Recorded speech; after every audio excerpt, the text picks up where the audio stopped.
For 30 years, I've helped thousands of people across the planet to change their habits. Over the course of this episode, I'm going to be walking you through everything you need to know about changing habits. We're going to start off by talking about the history of habit change. We're going to look at the neuroscience of changing habits. We're going to talk about the methods that research shows actually work in helping us to make the changes we want in our life. And we're even going to explore 4 of the most important books ever written in the area of habits. Overall, this episode is going to be transformational in the sense it's going to help you to be able to change whatever habit you want. By the end of this episode, you're going to be able to change your life. I'm looking forward to bringing you through this. Let's get started. Welcome to another episode of the Changing Minds podcast. I'm Owen Fitzpatrick, and today we are going to be changing your life. I just wanted to make that as dramatic as possible. But really what we're going to be talking about today is changing habits. And habit change is something that I've been doing for a long time. Now, when you think to yourself, Owen, come on, mate, you're saying to yourself, I've been changing habits for 30 years. But sure, you look like you're in your 20s. That's impossible. Well, I have to share that I'm actually in my 40s. But because of the habits that I've been engaging in over the course of my life, that's why I look so young. If you're saying to yourself, Owen, you don't look young, I don't want you as a listener to this podcast, so just leave. But anyway, today we're going to be talking about changing habits. We're going to look at how can you change whatever it is that you want in your life. What are the kinds of things that you can do? And we're going to do so the same way we always do it. We're going to look at the history of habit change. What have people said about habits through the ages? We're going to talk about the neuroscience of habit change, what actually goes on in the mind whenever we make changes in terms of our habits. We're going to look at getting ready to change. What are the things you can do to prepare yourself for it? And then we're going to explore some of the insights from the best books written about this. There's a very well-known bestseller. It's like New York Times bestseller, ridiculous amount of copies sold, called Atomic Habits by James Clear.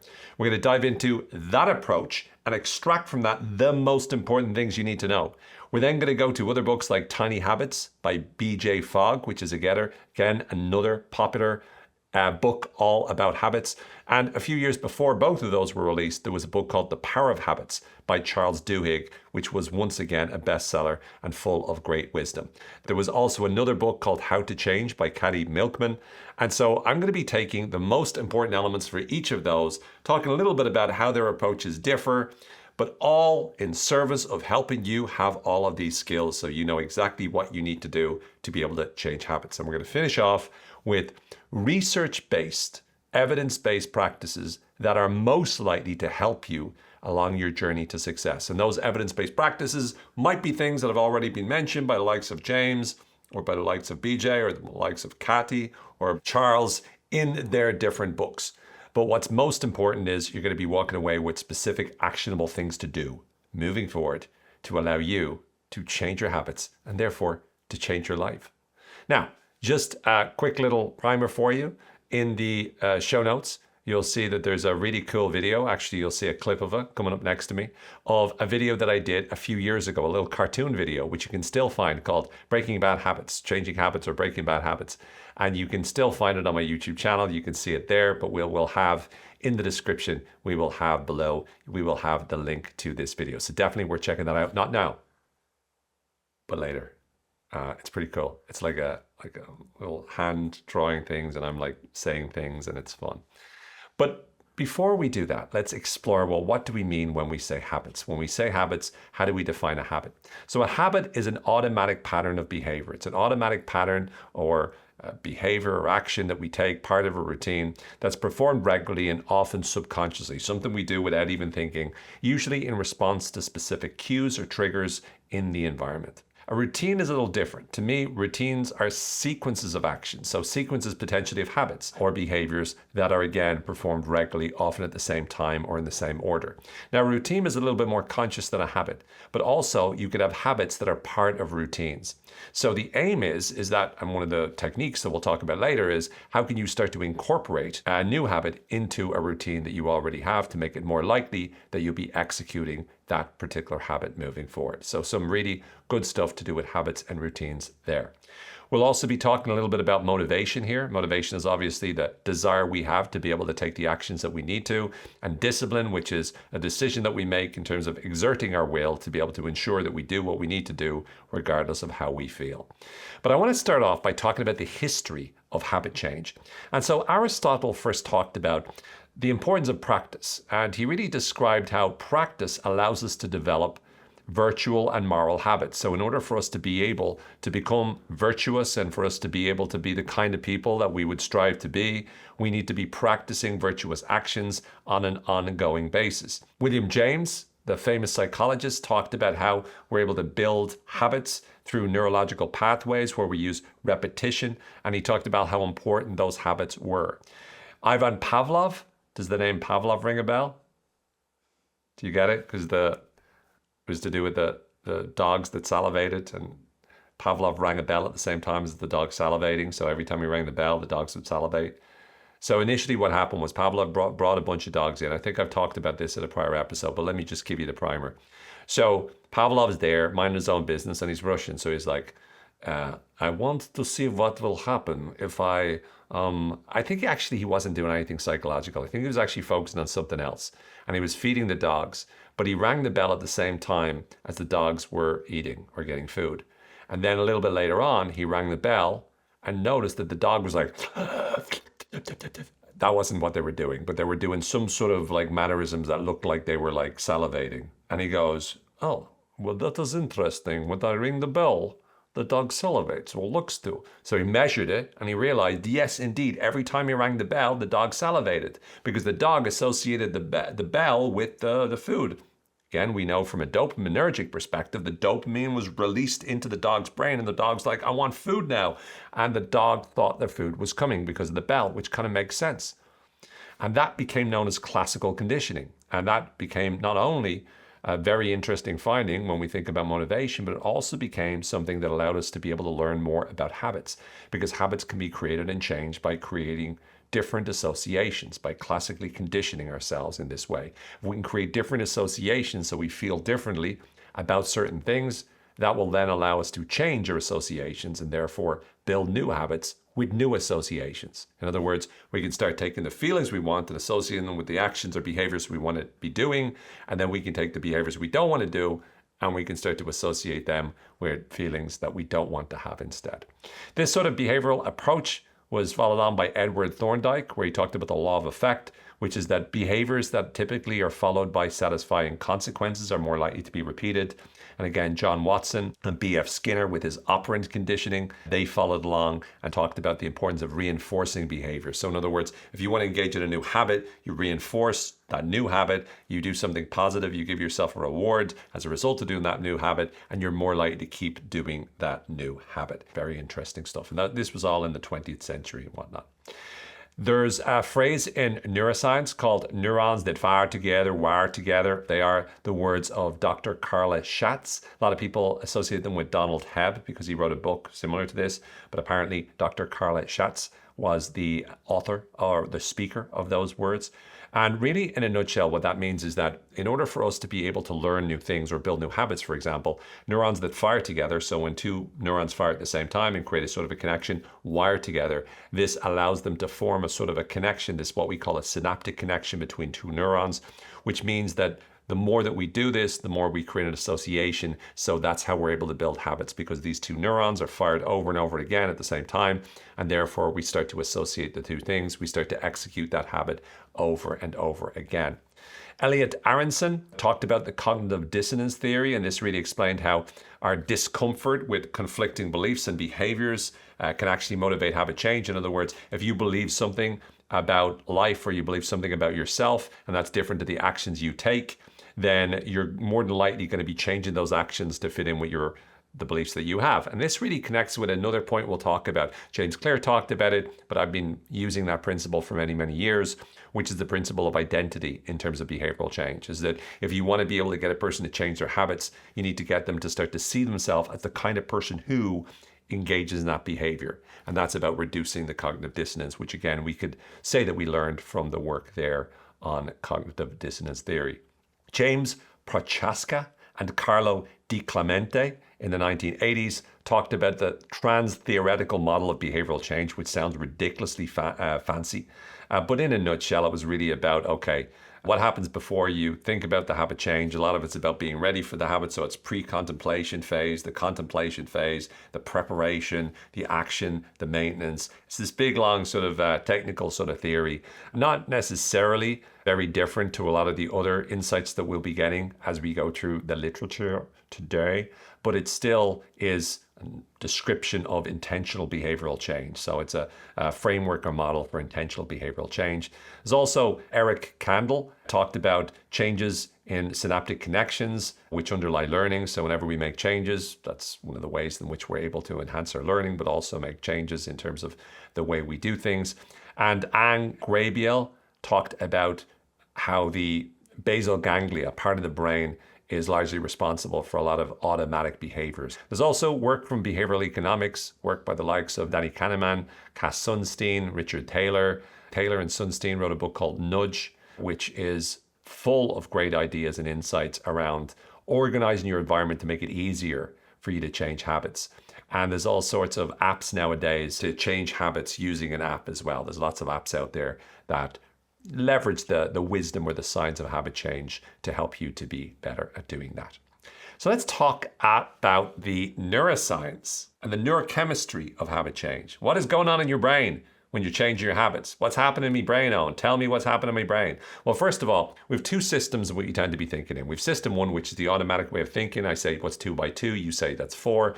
It's the effortless way of thinking where we generalize, we create shortcuts in our brain, we make thinking easy. And then the other system that we use is the system we have to use whenever we got to use a lot of brain power. We got to really think, what's 492 multiplied by 58? You got to really figure it out. You got to use your brain. That's what we call system 2 thinking. And of course, system 1 thinking is more automated. So whenever we have habits, we've really thought processes or ways of thinking that are very automatic and effortless.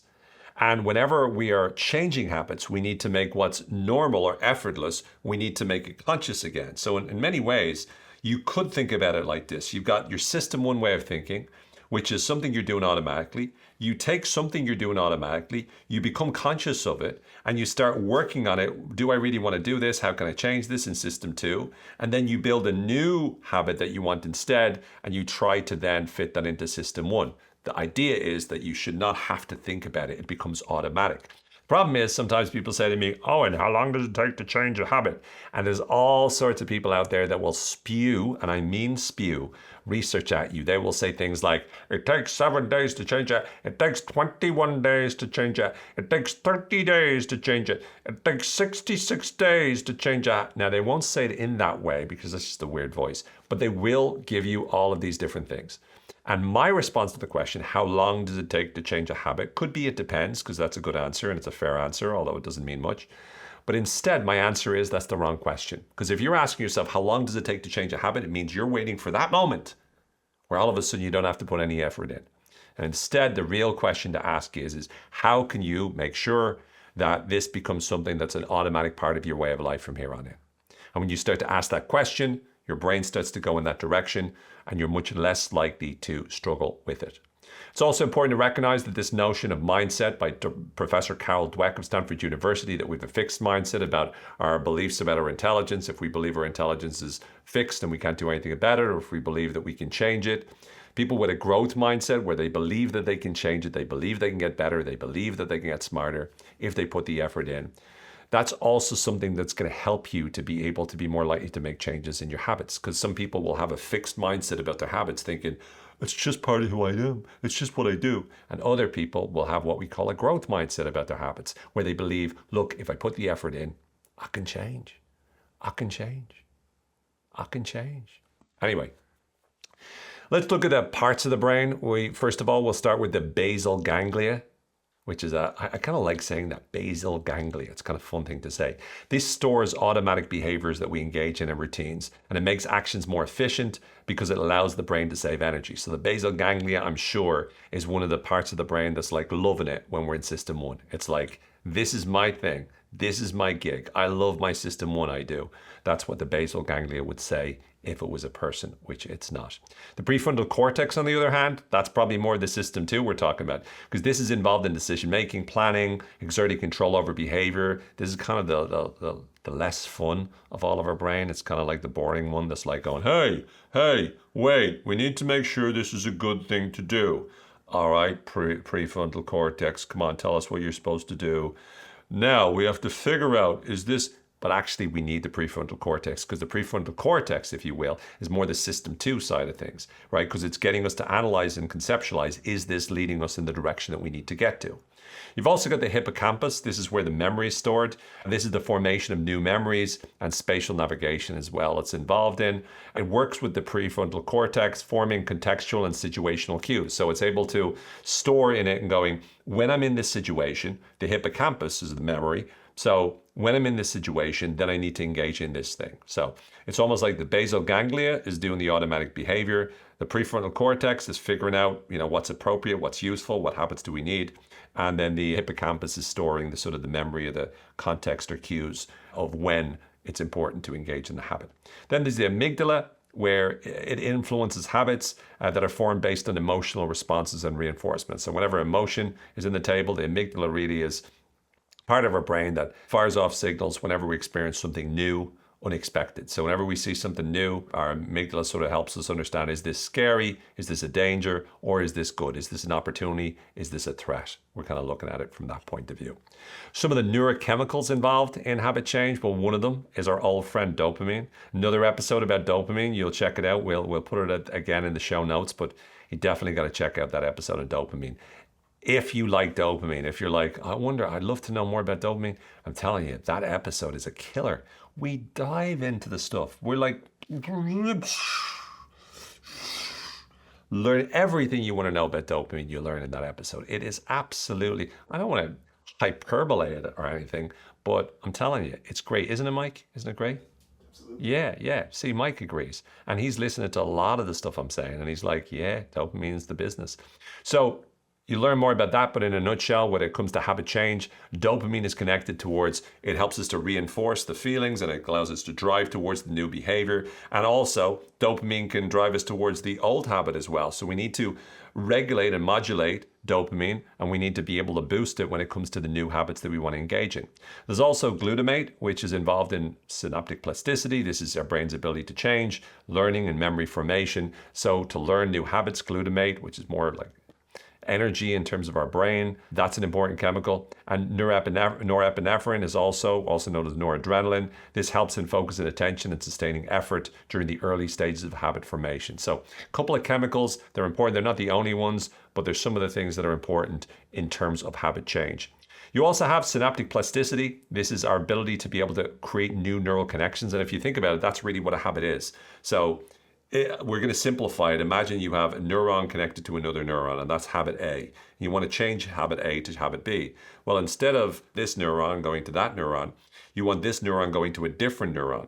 So you want to stop this association and you want to increase the new association.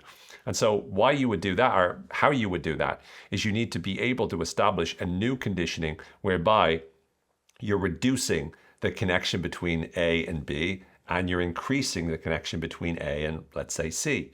And by doing this, by practicing the new habit over and over again, you're increasing the firing between those two, whatever neurons fire together, wired together, as Professor Schatz said, but you're also decreasing the connections between A and B as well. And the more that you increase the synaptic strength in the long term, this is known as long-term potentiation, or LTP. Few fancy words there for you to say at parties to become the cool person, because of course that's one of the reasons you're listening to this episode, isn't it? When it comes to habits, let's just talk about getting ready to change. And when we get ready to change, the first step to getting ready to change any habit is to do what I call habit mapping. And that's to figure out the answers to a few things. First of all, what's the habit that you want to change? What's the habit that you want to get instead? So what is the habit you want to change, and what is the new habit you want instead of it? Now, if it's not a habit you want to change, it's just a new habit, then it's just what's the new habit? But the first question is what? What do you want moving forward? What is the new behavior you want in the future?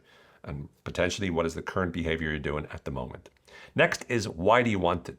So you need to have that motivation to burst that dopamine, to give you a sense of desire to be able to enhance and increase the level of motivation you feel. That's the why. So when you say, why do you want it, or why do you want to do this, you're basically engaging motivation in that moment, in that question. That's important for you to be able to push through the early days of any sort of habit change. The next one is when. So this is really looking at the contextual trigger. So when do you need to be able to engage in this new habit? When is it appropriate for you to be able to do this moving forward? Where do you need to do this moving forward? Another contextual cue. So the when and the where allows you to know when are you going to engage, or where are you going to engage in this new habit, which makes it very clear for you. And then finally, how are you going to do it? So how are you going to actually execute on this new habit? How are you going to do the behavior itself and ensure that you're consistent about it as well? So again, what habit are you going to change, or what is the new habit you're going to create? Why is it important to change it to this new habit? When and where are you going to engage in this new habit? And then how are you going to engage in this new habit is a great way to do what I call habit mapping. Once you've done this, there's a few things that will get you ready to change. And before you've even done the habit mapping, I suppose you do need to have an awareness as to what are the habits that you already have. So before you make a change to a habit, you need to know, well, what kind of habits do I already have? What am I already doing without even thinking, right? Are you doing some sort of habit that you're unaware of that is actually causing you problems? So what are your habits? Take some time to do a sort of a habit audit where you start to go through, what are all the things I do automatically? And then you might go, well, what are the goals I want to achieve? And in order to achieve those goals, what are the new habits that I need to have? So once again, we're doing two things. We're talking about changing habits, but we're also talking about building new habits. So you change habits when you got habits that you don't want no more, but you want a different habit instead. And you build new habits when you're trying to achieve a goal and you go, what are the things, the new habits or behaviors I need to engage in on a regular basis that would help me to achieve that goal that I'm looking for? We're doing both of those things, but it starts by the awareness of knowing what that is. In terms of change readiness, we need to be ready for the change and go, okay, I'm going to make this change, and give ourselves a specific deadline. I'm going to make this change by this specific time. One of the things, there was a book called, I think, The Easy Way to Stop Smoking by Alan Carr. It was a very popular book, and he did a bunch of others, but it was a very popular book and a lot of people swore by it. But one of the most important parts of that book was, a lot of the book was reasoning as to preparing you for this date in the future where you were going to say to yourself, on this date, I'm going to stop smoking forever. And all of it was getting you ready for that date. So defining that date, that deadline of, this is the date that I'm going to change.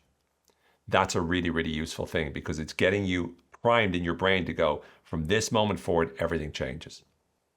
Something else that happens is to break down the habit, break it down into milestones. So, give yourself okay, for this first half of the week, I'm going to do this. And my goal is, then I'm going to go 7 days, then I'm going to go 10 days, and break it down into smaller milestones.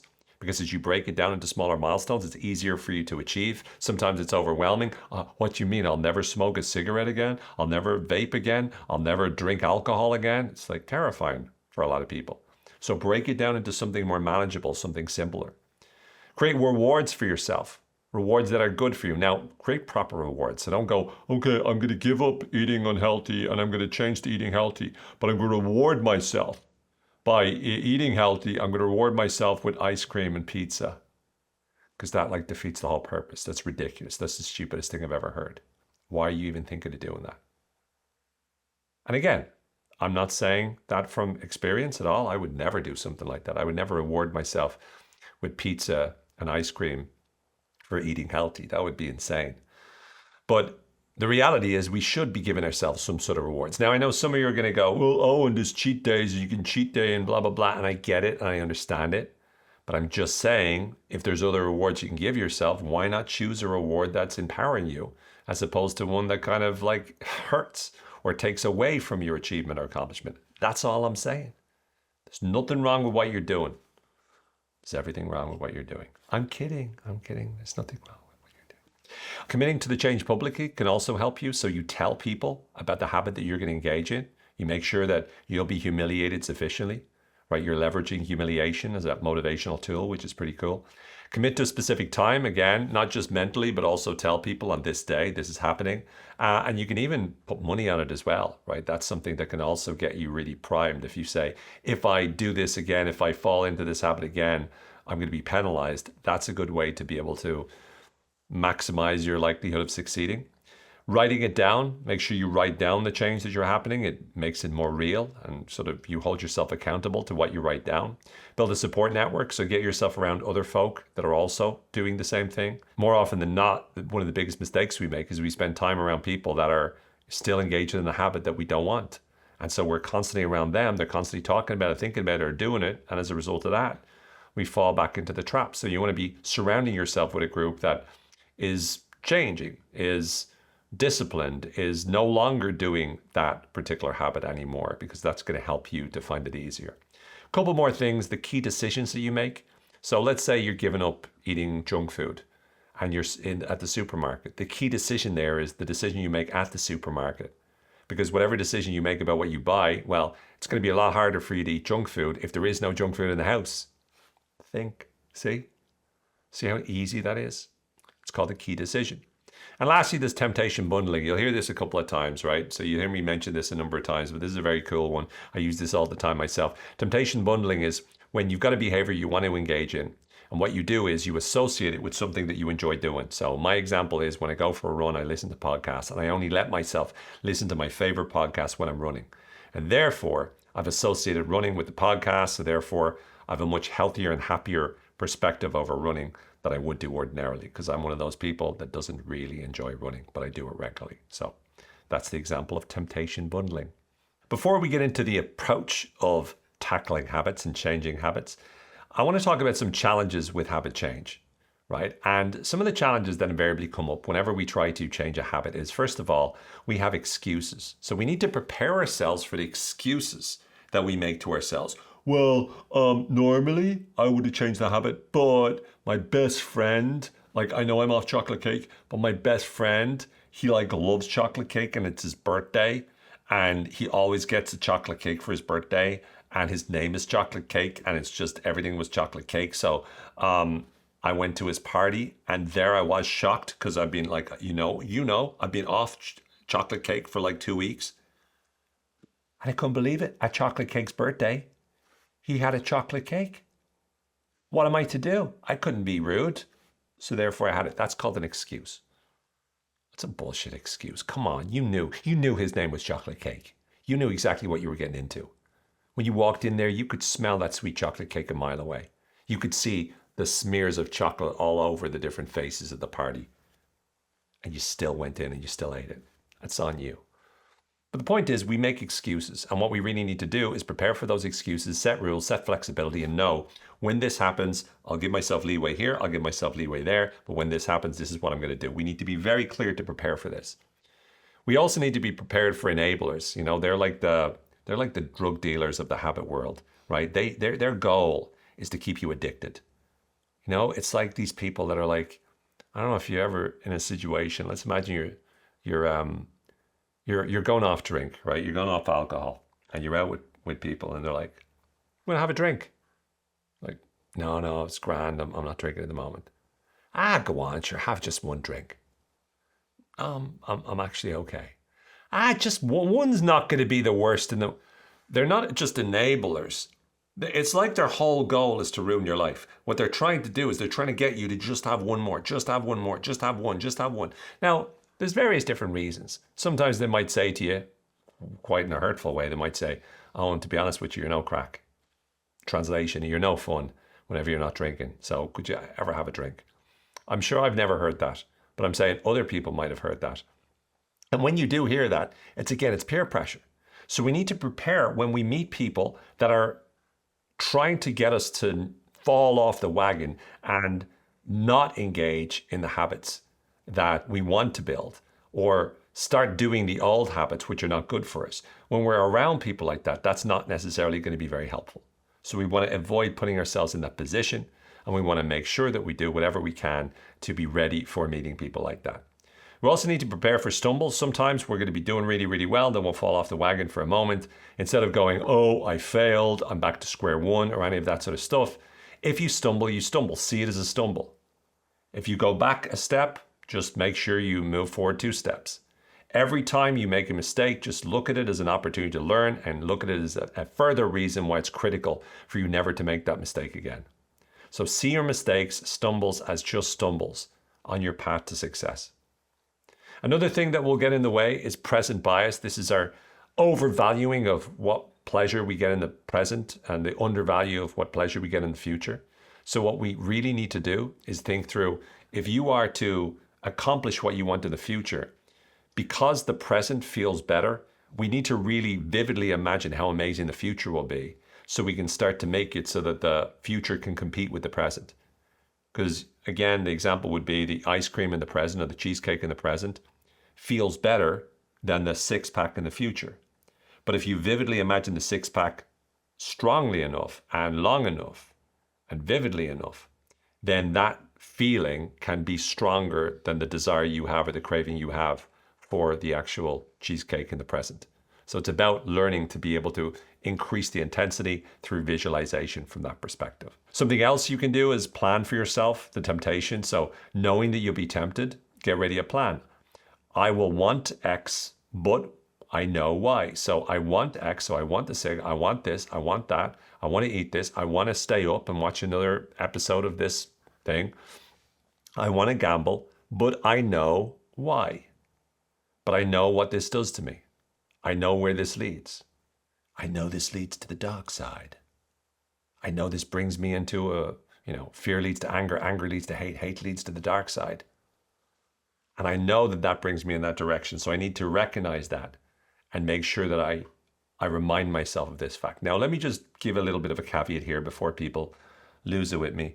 I'm not suggesting just listen to this episode, practice this stuff, and if you're an alcoholic or if you're addicted to drugs or gambling, that's enough, right? There's huge things going on with regards to drugs, with regards to alcohol, with regards to gambling, with regards to a lot of those serious addictions. So if you do need help with that, please do go to trained professional, go to get the help that you need, because it's a very, very tough one, because there's a lot of stuff going on, because a lot of other things at play there. I'm talking about the majority of habits that we have that aren't as serious as that. So I just wanted to make that clear in case someone's going, oh, so what you're saying is, no, I'm not saying what you thought I was saying. I'm saying something much nicer. The implementation intention, we're going to get into this again, but it's like when I'm in situation X, then I'm going to do Y. A little bit like the temptation planning. I want this, but I know this. Reminding yourself, having little sentences like I want X, but I know Y, are really great for you to put yourself into a different frame of mind when you're in a situation that you're tempted like that. Write down your statement, so have your temptation planning statement or your implementation statement written down. So I'm going to do X when Y happens, or in Z situation, this is what I'm going to do. So create your sort of intentions, create your plan, write it down, and you're much more likely when you write it down to be able to execute on it and to be able to follow through on it. Sort of like what we call the if, when, then strategy is also how we describe what's known as an implementation intention. If this happens, then I'm going to do that. If that happens, then I'm going to do this. You're getting ready and preparing yourself for what might happen, for the cues that might occur, or you're getting yourself in a position where when you're tempted, you're going to be able to handle it. All of those are different ways to prepare for habit change. Now, in a nutshell, the 4 elements of approaching habit change. So a really good approach to habit change comes down to trigger, desire, action, and reward. So the trigger is some sort of cue or trigger in your environment that automatically would have made you feel a certain way, made you feel the craving or desire to be able to take the action. Then there's the desire for the action at that moment. Then there's the action itself. And then there's the reward that you get from doing the action. And the reward, of course, increases and intensifies the desire of the action. And that's how the loop goes. And the ways that we would tackle the approach to changing habits might be to eliminate or remove the old trigger. In other words, stop being around the places that you have all those triggers. So try to avoid the drug dealer, right? Avoid the person who would always offer you that particular possibility. Avoid the situations that would make you feel like you wanted to go in to do that old habit again or that old behavior again. And try to remove yourself from those kind of locations and remove yourself from those kind of triggers. That's one approach. Another one is to change the desire. So make it so that you change the way you think and the way you feel about it. So a large part of the Alan Carr method, as I talked about, the easy way to stop smoking, A large part of that is changing the way in which you feel about smoking. So by the end of the book, you no longer desire the cigarettes. You no longer feel that desire for the cigarettes.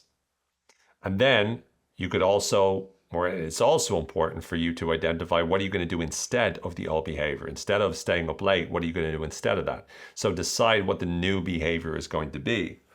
And then experiment by giving yourself different rewards. So what kind of rewards can you give yourself to reinforce that behavior, that new behavior, and make you significantly more likely to desire the new behavior whenever you're experiencing the trigger? So the trigger happens, and instead of feeling the desire for the old behavior and then getting the reward, instead now the trigger happens, and when that trigger happens, you now desire a new behavior because you get a great reward from that new behavior. And the better the reward that you get from that new behavior, the more you'll desire the new behavior instead of the old one. So hopefully that makes sense. Lastly, in terms of, before we get into the books, when it comes to the actual action, in order for you to get better at that action piece in terms of what's the new behavior you're going to engage in, make sure you get into the habit of taking the first step. The more you practice it, the power of repetition means the more that you do it, the more it'll be reinforced for you and the more your brain will start to automatically go there. Make sure you're tracking your habits. So as you notice that you're doing it on a regular basis, the more you track it, the more you'll notice that you're on a streak. And whenever we're on a streak psychologically, we want to stay on that streak. Turn down the hassle dial, what I call turning down the hassle dial, make it easy for you to engage in the new habit, and turn up the hassle dial, make it more hassle for you to engage in the old habit. There's some really great ways. Link your behaviors, what we call habit stacking. So link the new behavior you want with some other routine or some other habit that you already engage in. So you want to drink more water and you already stretch every day. When you're stretching, grab yourself some water and associate the two together. So you link the two behaviors. And then leverage the power of intrinsic rewards. And intrinsic rewards are really rewards that you get from how it makes you feel about yourself, for example, as opposed to the external rewards of money or any of that kind of thing. The research shows that in most cases, we're more motivated intrinsically than we are extrinsically. Therefore, if you can start to motivate yourself to engage in new habits because of how good you'll feel about yourself, that's going to be a stronger motivation than like betting yourself that you're not going to be able to do it, or at least it certainly is more likely to make it long lasting. So let's tackle 4 of the books that are very popular in the area of habit change. And we'll start with Atomic Habits by James Clear. Now, Atomic Habits by James Clear blew up.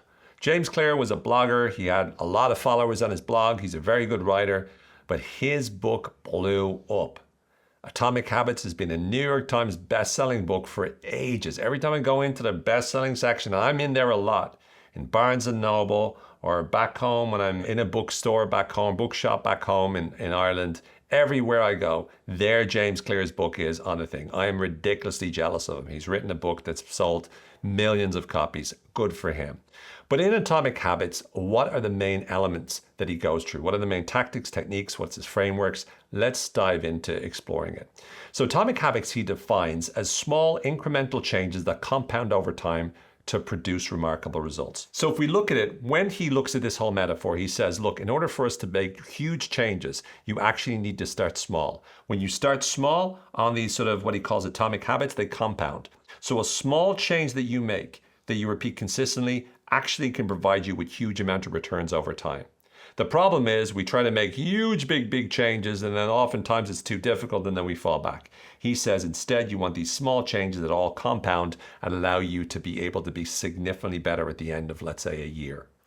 He talks about the 1% rule, which is improving just 1% every day leads to significant long-term gains. Again, if you improve 1%, the compound interest kind of thing, if you improve 1% today, now you're at 101%. Now you improve 1% the second day, that's 1% of 101. That's a little bit more than 1. I'm not going to get into the math here, right? It's just too much work. But all in all, what you'll find is it's not just that you've improved 365% by the end of the year. You've actually improved significantly more than that. Why? Because your improvement increases and your improvement compounds the same way money compounds in a bank account with interest on a regular basis. So the 1% rule is only try to get 1% better. Do the small things right. And he gives some great examples in the book where he talks about, world-class cyclists, for example, the head of the world-class cycling team. They made all these small incremental changes across it, but they all stacked up, and together they were able to create a Tour de France winning sort of team. Amazing, amazing examples he gives. He talks about the habit loop, which is really the cycle of cue, craving, response, and reward. Now, where have we heard this before? Well, cue is also another word for trigger. Craving is another word for desire. Response is another word for action. And reward is a same word as reward. So, the same approach I talked about, which has been talked about slightly differently by Charles Duhigg in his book, The Power of Habit, which we'll talk about. I have my approach. James Clear has his approach, but it's all roughly speaking the same kind of thing. And there's this cycle that goes in. And James Clear talks about 4 laws of behavioral change. The first one is make it obvious. That's the first law, make it obvious. And this really refers to the cue part. So with the trigger itself, make that obvious. So identify the current habits you have and understand your cues. What are the cues? What are the things that immediately trigger the particular habit? And what you want to do is, he suggests the habit stacking notion. He goes, what you want to do is you want to make it so that you have a new habit, so you want to associate that new habit with an obvious cue. So make the cue obvious. Make it obvious that the new behavior is expected, right? And habit stacking is a great way because I have this habit already. So when this habit happens, then I'm going to engage in this new habit. That's making it obvious. He says, design your environment to make the cues more visible. So make it easier for you to know when to engage in that particular habit. That's called making it obvious. The second law is make it attractive. And this is to do with the desire, the craving, the want. This is where temptation bundling comes in. Pair an action that you want to do with something that you don't particularly want to do. So for example, I talked about the podcast that I love to listen to. You could do it for the Change Your Minds podcast. I'm just saying, you could play this podcast while you're doing something else. You know what I mean? You're doing something you don't want to do, and then you pair it with the change. Don't do it in reverse. Don't make it so that, you eat like cheesecake while you're listening to Changing Minds. Because then that's just saying, oh my God, I hate listening to Changing Minds, but this cheesecake's so good. Oh yeah, I feel so good. And then it's like Owen's voice. Oh, here's how to change a habit. Oh, shut up. Oh, I don't want you to do that. Instead, I want you to make it so you're flipping it the other way. Make sense? So it's make it attractive. Basically associate the new behavior with something that makes you feel good. You could join a community where your desired behavior is a normal behavior. Join a running club if you want to run more. It's make it so that it makes it attractive, something that makes you feel good while you take the action. That's what you're looking for. The third law is make it easy. Right? And this is to do with the response, the action itself. This is really about reducing friction, decrease the number of steps between you and your habits. So make it easy. If you're trying to eat healthy, make sure you have plenty of fruit and vegetables all around your gaff, all around your house.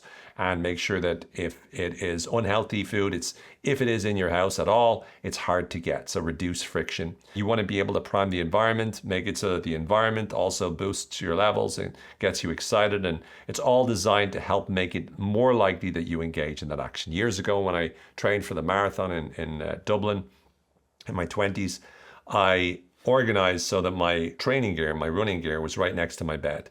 So as soon as I woke up in the morning, the easiest thing in the world to do was just to get into my running gear straight away. So that's a good example. There's also what is known as the 2-minute rule, that if there's a habit that can be done in 2 minutes, that's what you do. If it takes longer, then maybe you think more about it. But if it could be done in 2 minutes, just get it done straight away. And then the fourth law is make it satisfying. This is where the reward comes in. So use reinforcement. Give yourself an immediate reward after completing the habit. Track your habits over time so that you're making a bit of progress. You're noticing your progress. And then give yourself rewards based on the progress rather than every single time you engage in the behavior, because you don't want to make it automatic all the time. Using a habit contract is also good because you make commitments to the public, and then as you succeed in it, you get sort of the social validation as well. So again, 4 things: make it obvious, make it attractive, make it easy, and make it satisfying. Very cool laws. There's also, he says, the inverse of the 4 laws. To break a bad habit, what you want to do is make it invisible. So make the cue hard to know when it's coming. Make it unattractive, so you don't really want to do it. Make it difficult, like it's a lot of hassle, the hassle dial, and make it unsatisfying. When you do it, you don't get very much. You're like eating the cheesecake, you're like, what now? And you just get to look at yourself in the mirror while crumbs fall off your face. Very depressing. definitely not going to do that again. Identity-based habits, this is what I touched on earlier, is that the cognitive dissonance stuff, is that if you want to be able to make changes in your habits, you should change how you see yourself. So see yourself as the kind of person. So focus on who you want to be rather than what you want to do or what you want to achieve or what new habit you want. So what kind of person would I need to be in order for me to engage in those new habits?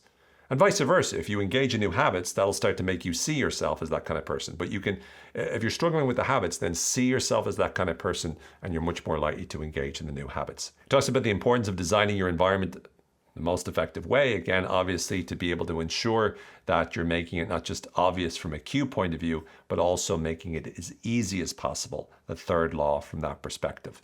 Habit tracking. Once again, we've touched on this a number of times, but that allows you to increase motivation and increases accountability. Give yourself variable rewards. So don't reward yourself every single time. Reward yourself for progress. Reward yourself every now and then. If you're still sticking to this new habit, if you're still exercising at that time every single day. And another big one that he mentions that he's known for is the difference between systems and goals. And I think his phrase goes something along the lines of, you do not rise to the level of your goals. You fall to the level of your systems. Now, I'm pretty sure I'm butchering that quote, and I'm pretty sure it's something similar to that. Maybe I'm nailing it. And if I'm nailing it, reinforcement. But even if I'm not, the general gist is this, is that a lot of people elevate the status of goals. They say, I want this goal, I want to achieve this. He says, actually, what's most important is that you got systems. You need to get into the habit of making it so that you're engaging in systems. You're engaging in doing a certain process in a certain way consistently, not relying on the goal, not relying on achieving something. Because you can't always guarantee in terms of the achievement, but if you focus on systems, that's more likely to help you succeed long term. And he emphasizes consistency over perfection. The most important thing is showing up and sticking to habits on a regular basis, even imperfectly. So even if you can't do an hour every day of exercise, but you wanted to, then at least do half an hour, at least do 10 minutes of exercise. 10 minutes of exercise is better than not doing any at all. So it's important to just be as consistent as you possibly can. The next book is Tiny Habits by B.J. Fogg. And this, you might think to yourself, well, is Tiny Habits not just like another way of saying Atomic Habits? Slightly different nuance. Tiny habits are small behaviors that can quickly and easily be completed, leading to larger changes over time. So whereas atomic habits is more, they stack on each other and they add up and compound and all that sort of stuff. Tiny habits are more, this is easier for you to do. So the big problem, B.J. Fogg would say, would be, the big problem is that most of the time we try to change habits, we try to do too much too quickly. And he's almost saying aim lower. Right? Just try to do small habits and they will actually lead to bigger results moving forward down the line. His behavioral model is a little different. He says behavior, or B, equals motivation, M, by ability, A, by prompt, P. And so for him, if you look at it, he looks at motivation as being feeling that we have, right? The desire. The ability is our ability to take that action, so our ability to engage in this new habit. And then the prompt is the trigger that reminds you. So once again, prompt is another way of saying the trigger or the cue, right? Ability is more likely in saying the action, right? Or the reaction or response. And then the motivation is more like the desire or the craving. So I just want to bring all of these models sort of together so that you could see them quite clearly. So the new habit is really about the desire or craving at the same time as the skill, at the same time as the cue or the trigger or the prompt. Tiny habits recipe would be, after I done this existing routine, I will the new tiny behavior. So in other words, it's really habit stacking in a nutshell. After I've done this behavior, I'm going to add this little tiny habit to it. So it's very much suggesting that whatever new habit you want, attach it to the end of another behavior to the point that it gets stuck to that and it connects with it.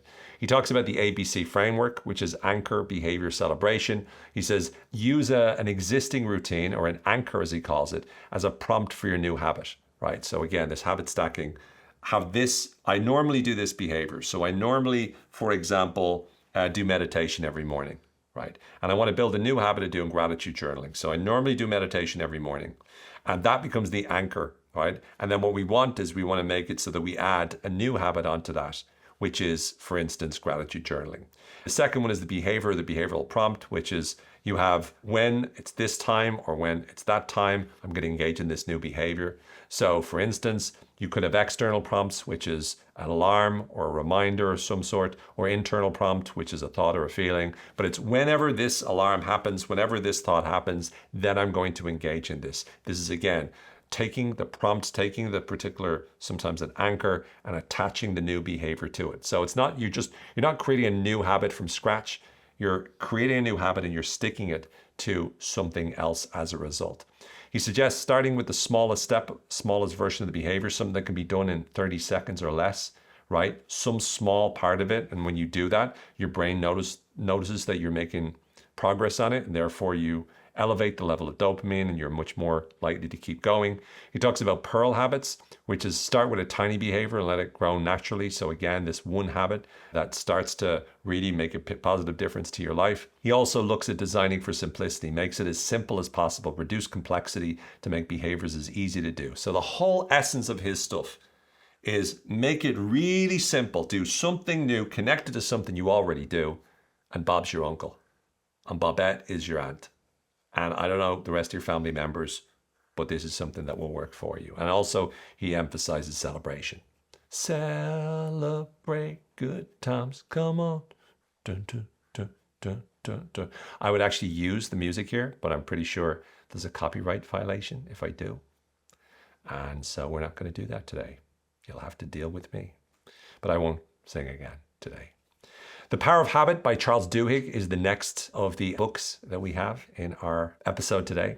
He talks about the habit loop framework, which is the cycle of cue, routine, and reward. Any of these recognizable? Same stuff. Everyone's pretty much talking about there's a trigger, there's a routine or action, right? And then there's the reward or reinforcement, right? And kind of in Charles's model, we kind of assume the desire, we assume the motivation for the routine itself, because the reward is the very thing that creates the routine in the first place. The cue is the trigger that engages the habit loop. The routine is the behavior or action, and the reward is the benefit or positive reinforcement. The craving, again, is the desire that happens between the cue and the reward. But yeah, it's all the same thing. He talks about the golden rule of habit change. To change a habit, keep the old cue and reward, but change the routine. The idea of it is that the reward, you feeling good about yourself, or the reward, you being successful, the reward, a sense of self-pride, or the reward, you feeling free, whatever the reward is that you get from the old habit, if you can get the same reward, the same good feeling from the new habit, then you're good to go. You replace the old habit with the new habit, with the same cue, the same thing triggers, but now instead of triggering the old one, it triggers the new one, but the new one still leads to the same result. He talks about keystone habits. These are small changes or habits that lead to developments of other good habits. They're kind of like the pivotal moments we talked about earlier, when you're in the store and you're deciding what to buy, and the decisions that you make that will determine how much temptation you will or won't be exposed to, etc., etc. There's willpower as a muscle he talks about, and he says willpower can be strengthened so you can get better at developing more willpower whenever you need to reduce temptation by practicing it, but it can deplete with overuse as well. Inflection points. What Duhigg talks about here is he says there's critical moments when decisions are made that can strengthen or weaken habits. So you need to pay attention to what are the most important decisions I'm making that can help me to engage in this new habit moving forward.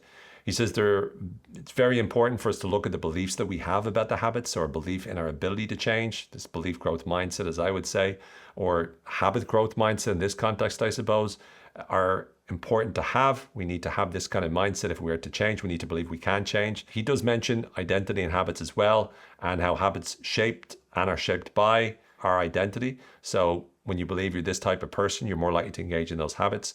He does also talk about the influence of groups and the social influence of other people. Surround yourself by the right kind of people that will reinforce the new habits. And he says that whenever you're experiencing stress, that can also trigger old habits. That's an interesting one. So whenever we're under stress, we're more likely to fall back into the habit, the system one, if you will, of the old habits, because old habits die hard. And sometimes old habits die hard 2, die hard 3, die hard 4, die hard 5. Didn't think Die Hard 5 was as good as Die Hard 4 or 3 or 2. My favorite is probably 1, but I also love 2, 1 and 2. I also like 3 a lot. 4 I didn't really like, but it was pretty good. 5 I really struggled hard to like. And I think I liked it, but I wouldn't watch it like again. Or I might watch it again, but I wouldn't watch it twice again. Whereas I've seen 1 and 2 loads. Anyway, back to the episode. How to Change by Katy Milkman. And this is really good if ever you're in a situation that you're tired of dairy. Because Katy Milkman, get it? Milkman, dairy. You're saying to yourself, how dare you make that kind of joke? Do you get it? I promise I won't milk these kind of puns, right? No more.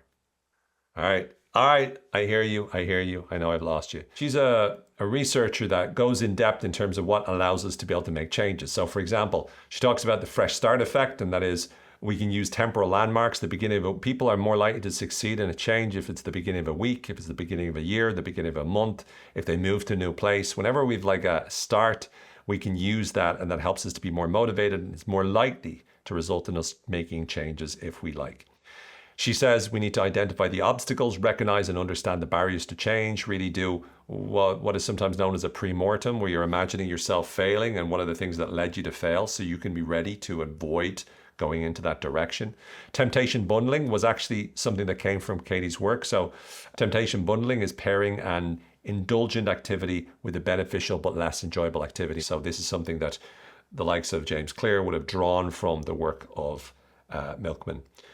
Commitment devices is something else that's quite useful. These are tools that bind you to a desired behavior to ensure follow through. So a commitment device is whenever it's kind of like the Ulysses contract, which I've talked about in the past, where you set yourself on a course of action and you go, okay, I'm only eating this sort of stuff. Therefore, you sign up to some sort of food delivery service that always bring you that kind of food. So you're already committed to it, or you join a gym. Therefore, you're more likely to go to the gym if you joined it as a result of that. That's a commitment device. Implementation intentions, she also mentions. Again, we've talked about that before. Social support, that's groups of people, again, mentioned before. Feedback loops, so use continuous feedback to make adjustments and stay on track. So you start to improve the process of whenever you're not getting the result you want, you adjust it. So you're constantly looking for feedback to optimize the habit. If you're looking to optimize a habit, a new habit that you're building, you're much more likely to be consistent with the habit, because in order to optimize it, you have to keep doing it.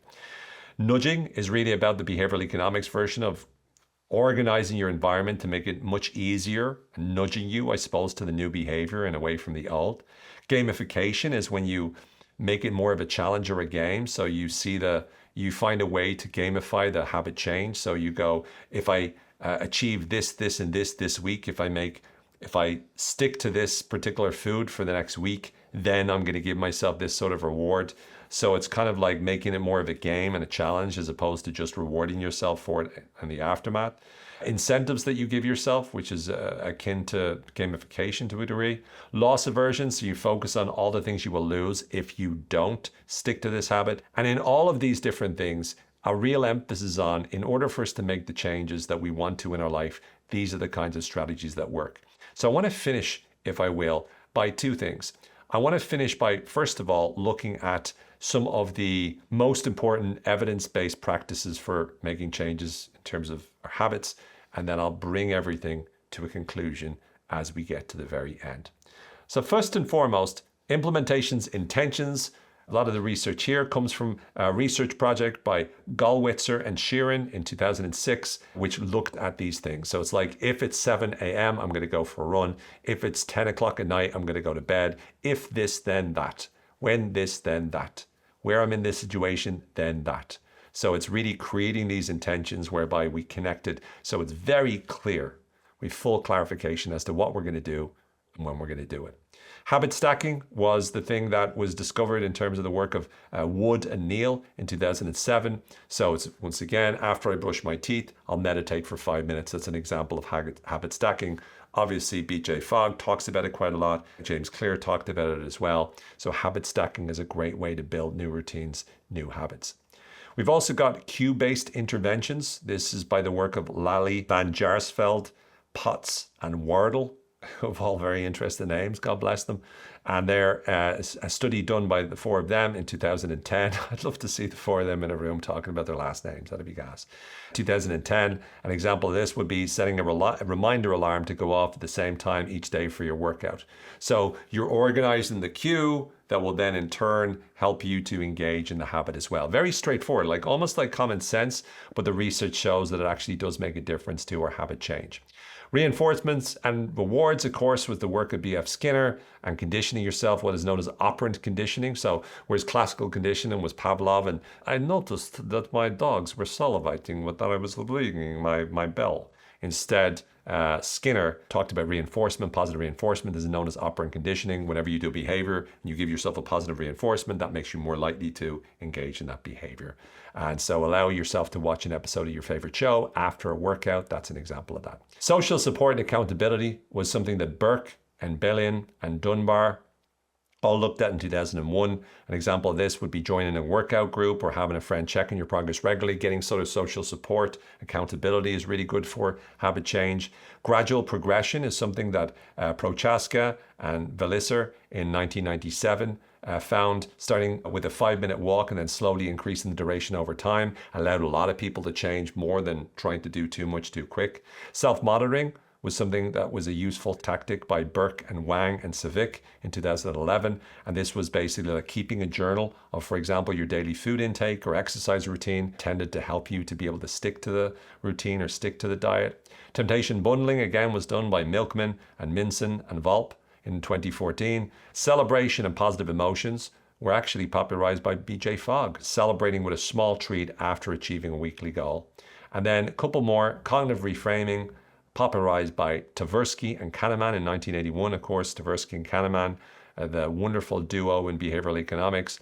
They looked at viewing exercise as a stress relief activity rather than a chore. Seeing it differently actually helped people be more likely to engage in it.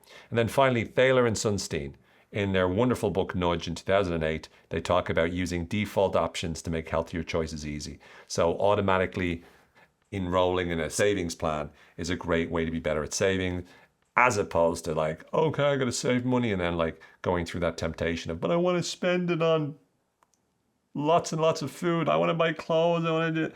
Instead, you save it, not because you're like using the willpower to say, no, I will not go to the dark side of the force. No, Darth Vader, no. Instead, what do? We just organize our environment. We make it easier to say no. We say, look, mate, I can't. Why? My savings plan's already given the money to the rebellion. So I'm stuck. Sorry, bro. Sorry, brah. Anyway, to finish off, as you hear, a lot of these insights, a lot of these evidence-based strategies are things we've mentioned all the way through. And I'm hoping the reinforcement, the repetition of the most important elements, things like temptation bundling, things like habit stacking, are sticking in your mind to the point that as you finish this episode, you'll be thinking about real habits that you want to change, and you will execute the strategies that we shared today, the things that you learned in this episode, so you can start to build the kind of new habits that will lead you towards the perfect life, where everything is beautiful, where everything works perfectly, where there's world peace, where everyone gets on and nobody ever argues. Wouldn't that be amazing? And unfortunately, that's really unlikely to happen. So instead of looking for that, just look for the small things you can do today, the tiny habits, the atomic habits that will explode your opportunity for happiness moving forward. You see what I did there? And for you to be able to have the right kind of reaction, if you will, a kind of a nuclear reaction, see all the metaphors coming together, which will allow you to start to ensure that you are taking over the world. I want this to be the most transformative episode that you've ever heard. But the only way to do that is to make sure you practice. So for now, take care, be well, take it easy, and make sure you start to practice one little new habit. And as always, may the force be with you all. Bye for now.